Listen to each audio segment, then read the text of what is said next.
Pense no que você já sabe sobre um ferreiro medieval. Fogo, ferro, força. O som do martelo no metal ao amanhecer. Você imagina um artesão que fazia coisas para durar? Essa imagem está mais perto da verdade do que qualquer aula de história te contou. Mas tem uma parte que a aula de história deixou de fora. Um ferreiro medieval que produzisse ferro enferrujado era um ferreiro medieval morto. Não demitido, não em dificuldade, morto. Porque o cavaleiro cuja armadura falhava na chuva morria. A dobradiça da porta que apodrecia deixava o inimigo entrar. A lâmina do arado que se desfazia numa primavera úmida significava nenhuma colheita. E sem colheita, o senhor ficava com o seu grão. Eles não tinham a opção de assinar um conversor de ferrugem que acabava em 6 meses. Eles resolviam uma vez. E funcionava por décadas. Você tem acesso à mesma física agora mesmo. Mas te venderam a assinatura no lugar disso. A técnica que mantinha o ferro vivo por 20 anos de chuva inglesa custa nada, não quase nada. Nada. Um punhado de gordura derretida e fogo quente. Essa é a lista inteira de materiais. Havia uma decisão específica que os ferreiros de castelos como Bodiam, erguido em 1385 nos brejos encharcados de East Sussex, tomavam antes mesmo de guardar uma lâmina. Não era o ferro, não era a têmpera. Uma decisão sobre o que eles esfregavam no metal depois. Essa decisão vem já. Antes, você precisa saber que isso não foi esquecido. Foi tornado incômodo por volta de 1880. E a indústria exata que fez isso é a mesma que hoje cobra da casa média mais de $40 por ano em conversores de ferrugem, sprays e lâminas de reposição para ferramentas que deviam durar uma geração. Eles resolveram isso de forma permanente. Aí alguém percebeu que o permanente não dá para cobrar. Você está prestes a entender como. O mercado de revestimentos anti-corrosão, a indústria que te vende tinta anti-ferrugem, primer e spray, foi avaliado em pouco mais de $30 bilhões por ano, segundo a consultoria Grand View Research. Em seu relatório setorial de 2022, $30 bilhões, todo ano, vendendo solução para um problema que artesãos resolviam de graça havia 7 séculos. O ciclo do produto depende da reaplicação, depende da impermanência. Um conversor de ferrugem que você borrifa na primavera e precisa reaplicar antes do inverno é um produto com ciclo de cobrança confiável. As cintas de dobradiça de ferro da Catedral de Wells, em Somerset, registradas pelo English Heritage como ferragens originais do século XIII ainda em uso hoje, não têm ciclo de cobrança. Ninguém consegue faturá-las. Elas continuam inteiras porque quem as fez entendia algo sobre óleo e calor que a embalagem comercial enterrou em silêncio. Não errado. Incômodo. Uma dobradiça intacta de 1250 depois de Cristo não pode ser revendida para você. Não pode ser reposta no estoque. Não existe espaço na prateleira para algo que funciona uma vez e nunca mais precisa ser trocado. O ciclo de cobrança simplesmente não tinha lugar para o gratuito. Mas aqui entra a parte que a indústria torcia para que você nunca perguntasse. Como isso funcionava de verdade? É isso que vem agora. Isso não é ideia nova. Os romanos usavam azeite de oliva em ferramentas de ferro. Plínio, o Velho, menciona tratamentos protetores com óleo para metal em sua Naturalis Historia, concluída por volta de 77 d.C. Os artesãos medievais refinaram a técnica e a registraram com precisão. Por volta de 1125 d.C., um monge beneditino que se chamava Theophilus Presbyter escreveu um manual técnico em 3 volumes, cobrindo os principais ofícios do seu tempo. O terceiro volume, de Diversis Artibus, ou Sobre as Artes Diversas, é um dos manuais de ofício mais específicos que sobreviveram da Europa medieval. Ele descreve o trabalho com metal em detalhe processual real, não metáforas, não alegoria, etapas. Theophilus descreve a proteção de superfícies de ferro com óleo, aplicado ao metal aquecido até o óleo se fundir à superfície. Ele registra o processo como prática comum, não inovação, algo que todo ferreiro em atividade já conhecia. O historiador C. R. Dodwell produziu uma tradução inglesa de referência de The Diversis Artibus em 1961, publicada pela Thomas Nelson & Sons. E esse texto segue como um dos principais registros da prática medieval de metalurgia no mundo de língua inglesa. O que os engenheiros medievais entendiam sobre isso, e o que você está prestes a fazer sem gastar nada, começa com um princípio físico tão simples que cabe em uma frase. O óleo muda para sempre quando encontra calor. Esse conhecimento era padrão de uma ponta a outra da Europa medieval, sem conta, sem fornecedor, sem contrato de serviço. O Capitulare de Viles, documento de gestão de propriedades reais emitido sob Carlos Magno por volta de 812 d.C., lista o linho como cultivo obrigatório em toda a propriedade imperial do Reino Franco. É do linho que vem o óleo de linhaça. Eles mesmos prensavam isso, toda a estação, para tecido e para óleo. O subproduto já estava ali, na oficina. E quase ninguém usa isso. Você viu isso a vida inteira. Só nunca ligou os pontos. Pense numa frigideira de ferro fundido bem curada. Daquelas em que o ovo solta sem manteiga. Daquelas que a panela da sua avó fazia antes de passar para frente. Aquela superfície escura, lisa, quase com toque de plástico, não é tinta. É óleo polimerizado. É óleo de linhaça. Ou óleo de semente de linho, a mesma planta, a mesma química. Cozido no ferro em alta temperatura, até as moléculas se entrecruzarem e virarem uma película dura que repele água. A sua cozinha já prova que isso funciona toda manhã. A diferença é que os ferreiros medievais aplicavam exatamente o mesmo processo em cabeças de machado, lâminas de arado e dobradiças de porta. E conseguiam 20 anos de proteção contra a chuva com um procedimento de 10 minutos. Pense no que acontece quando você deixa mel cru escorrer devagar de uma colher. Ele estica, oferece resistência, continua ligado. Agora aqueça esse mel até escurecer e endurecer na panela. Essa mudança é irreversível. Não dá para desfazer o cozimento. Com o óleo de linhaça, acontece o mesmo quando recebe calor. Entra líquido, sai uma película dura. Depois desse processo, o ferro não fica com uma camada por cima. Fica com óleo preso nele. A maioria das pessoas que tenta reproduzir o que os ferreiros medievais faziam erra uma etapa. E é isso que separa um ferro que dura 40 anos de um ferro que começa a sangrar laranja antes mesmo de acabar a primavera seguinte. Aqui está o que você vai precisar. Óleo de linhaça cru, não cozido. Não aquele de lata de loja de ferragens com secantes e solventes adicionados. Óleo de linhaça cru, grau alimentício, também vendido como óleo de semente de linhaça na seção de culinária de qualquer mercado. Uma garrafa de meio litro custa por volta de $8 e trata mais ferro do que a maioria das casas tem. Se você tem gordura de bacon num pote perto do fogão, use. Sebo bovino derretido também serve. Qualquer gordura animal limpa da sua cozinha serve. Na versão medieval, usavam o que saía do fogo de cozinhar. A química é próxima o bastante. Você precisa de uma fonte de calor. Boca de fogão, maçarico a propano, fogueira, qualquer coisa que deixe o metal quente demais para tocar.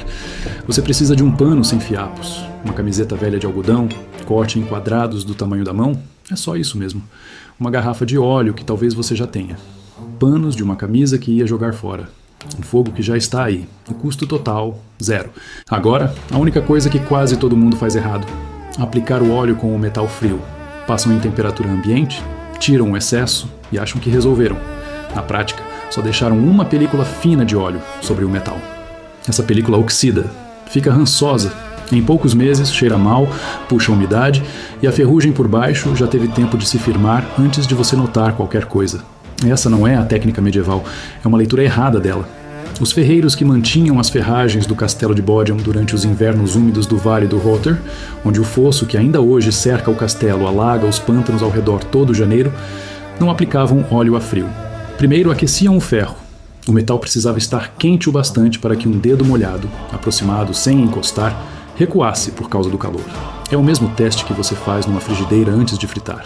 Não vermelho em brasa, não na temperatura da forja, só quente demais para tocar sem se encolher. Quando você aplica óleo de linhaça cru no metal nessa temperatura, acontece outra coisa. O óleo não fica na superfície. Ele é puxado para os poros microscópicos do ferro quando o metal começa a esfriar e a se contrair levemente. Ao mesmo tempo, o calor dispara a primeira fase da polimerização. As moléculas do óleo começam a se ligar entre si e ao ferro abaixo delas, mudando de líquido para uma película fina e dura, como a clara de ovo no instante em que bate numa frigideira quente. Era líquida, agora não é mais. Essa mudança não tem volta. O ferro não fica com uma camada por cima, fica com óleo preso nele. A água não desloca o que já está ocupando o espaço. Deixe o metal aquecer até que uma gota de água lançada dos dedos sobre a superfície desapareça na hora. Não chia devagar, mas some ao tocar. Esse é o seu sinal de temperatura, sem termômetro. Theophilus Presbyter não trabalhava com termômetro, trabalhava com toque e observação. Aplique o óleo agora, sem formar poça, sem encharcar. Só uma camada fina com a ponta dobrada do pano. Passe rápido pela superfície. O metal está esfriando enquanto você se move. Observe a área tratada. Você vai ver uma névoa leve, quase um brilho tremulando subindo da superfície. Um indício de fumaça nas partes mais finas. É o óleo polimerizando. É a química agindo. Ainda não limpe. Espere 10 segundos. Agora tire o excesso com uma parte limpa do pano. Você não está removendo o tratamento. Está removendo o que sobrou e não penetrou. O que se ligou ao metal fica. O que está solto por cima sai. Apoie a peça e deixe esfriar por completo. No mínimo, 20 minutos. A próxima etapa é justamente a que quase todo mundo pula. E foi ela que fez a diferença entre as ferramentas de uma guarnição que resistiam a 8 meses de cerco e ferramentas que já falhavam no 3º mês. É assim que fica. Aplique uma segunda demão. Mesmo processo. Reaqueça até a mesma temperatura. A mesma camada fina. Os mesmos 10 segundos de observação. A mesma limpeza. A primeira demão abriu os poros e se ligou ao ferro base. A segunda preenche as falhas que a primeira deixou. Agora o ferro está absorvendo o óleo em etapas, em vez de só aceitar uma camada superficial. Para qualquer peça que vai enfrentar umidade séria, ferramentas de jardim em solo úmido, cabeças de machado expostas à chuva, ferragens de porta, lâminas guardadas em ambiente úmido, aplique uma terceira demão seguindo exatamente os mesmos passos. 3 demãos no total. 3 reaquecimentos. Cerca de 30 minutos de trabalho real ao longo de uma tarde. Depois da última demão, deixe a peça em repouso por 48 horas sem manusear. A polimerização continua enquanto a película cura. A superfície endurece. Depois de 2 dias completos, pegue a peça e passe a unha com firmeza pela área tratada. Se ela parecer lisa e levemente cerosa e não oleosa, suave como uma pedra polida pelo rio, não como uma panela engordurada, a cura terminou. Ponha uma única gota de água na superfície. Veja o que acontece. Ela forma gotas. Fica sobre o metal, arredondada, separada, como uma gota num carro recém-encerado. Não se espalha, não acha entrada. Empurre com a ponta do dedo. Ela rola e deixa a superfície seca. Essa é a física que Teófilo Presbítero registrou em 1125. É nisso que os ferreiros de Bodiam confiavam em 1385. É o que as cintas de ferro da Catedral de Wells vêm fazendo, em silêncio, sob a chuva de Somerset, desde o século XIII. A física não mudou nenhuma variável. Agora pense no que uma casa faz com isso. Toda ferramenta sua que combate ferrugem, cada dobradiça, cada garfo de jardim, cada lâmina de faca, cada peça de ferro fundido com que você luta há anos. Uma tarde de trabalho. 0 gastos? Resolvido? Isso é uma casa. Pense no que uma família faz com isso numa propriedade inteira. Um portão que precisava de tinta nova a cada 2 anos. Ferragens de cerca, que soltam ferrugem na época das chuvas. Um galpão de lenha com dobradiças que travam todo o inverno. Trate tudo uma vez. Cubra por completo, do jeito certo, com calor. Depois deixe. Você não está preso a prazos. Não está sob contrato. Não está esperando entrega. Os monges da abadia de Fountains, em North Yorkshire, um mosteiro cisterciense fundado em 1132 e estudado a fundo pela English Heritage em seu levantamento de 2005, mantinham ferragens em um complexo com moinho, forja, alojamentos de hóspedes e prédios agrícolas espalhados por vários acres do Vale do Esquel. A regra de São Bento, escrita por volta de 516 da nossa era por Bento de Núrcia e adotada pela Ordem Cisterciense na fundação, em 1098, definia como a comunidade administrava cada recurso físico. Desperdício era proibido. Substituir era falha de cuidado. Toda ferramenta, toda dobradiça, todo encaixe tinha de ser mantido indefinidamente, porque não havia orçamento para o temporário, nem mercado onde comprar reposição. Eles faziam isso na escala de um pequeno povoado, sem contas, sem infraestrutura, sem pedir permissão a ninguém. Há uma condição em que isso funciona pior do que em qualquer outra. Os engenheiros medievais sabiam disso, e a forma como resolveram é a última coisa deste texto. A técnica funciona em ferro e aço. Ferro fundido, ferro forjado e aço moderno de baixo carbono. O tipo presente na maioria das ferramentas, dobradiças e ferragens respondem a ela por completo. Ela é menos confiável no aço inoxidável. O aço inoxidável contém cromo. O cromo reage com o oxigênio do ar e forma na superfície uma película fina e invisível de óxido de cromo. Uma barreira autorregenerante que já faz quase toda a prevenção contra a ferrugem. Quando você tenta aplicar óleo de linhaça no inox, essa camada de óxido de cromo fica entre o óleo e o ferro. O óleo não consegue penetrar porque a superfície já está ocupada. Os ferreiros medievais não usavam aço inoxidável. Ele não existia. Mas entendiam o princípio por trás disso, mesmo sem a química. Em The Diversis Artibus, de Teófilo Presbítero, na tradução de 1961 de C.R. Dodwell, descreve-se a preparação das superfícies de ferro com calor antes do tratamento. E Dodwell observa em seu comentário que essa etapa é descrita com o mesmo cuidado processual da aplicação do óleo, sinal de que os artesãos consideravam as duas igualmente essenciais. Quando você aquece o ferro antes de pôr o óleo, faz 2 coisas ao mesmo tempo. abre os poros microscópicos da superfície para receber o óleo e também queima qualquer oxidação ou contaminação que bloquearia a penetração. A superfície que encontra o óleo está limpa, aberta e pronta. Se você estiver lidando com uma peça que já tem ferrugem superficial, há uma etapa de preparo. Deixe a peça de molho em vinagre branco comum por 24 horas. O ácido acético do vinagre dissolve o óxido de ferro, a ferrugem, sem atacar o ferro por baixo. Depois do molho, esfregue a superfície com uma escova de aço ou palha de aço grossa, até chegar ao metal cinza limpo. Enxague. Seque por completo com um pano. Depois haja na hora. Se você deixar o ferro limpo parado, seco e exposto, ele começa a enferrujar de novo em menos de uma hora. A superfície que você acabou de limpar está faminta pelo que a vai alcançar primeiro. Seque. Aqueça. Passe óleo, sem pausa entre uma etapa e outra. Velocidade importa nesta fase. Todo o resto é paciência.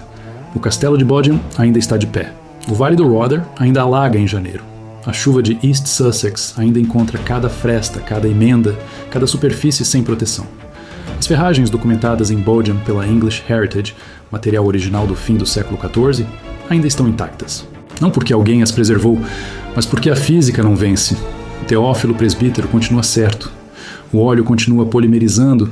O que você fez hoje faz a mesma coisa que ele registrou em 1125.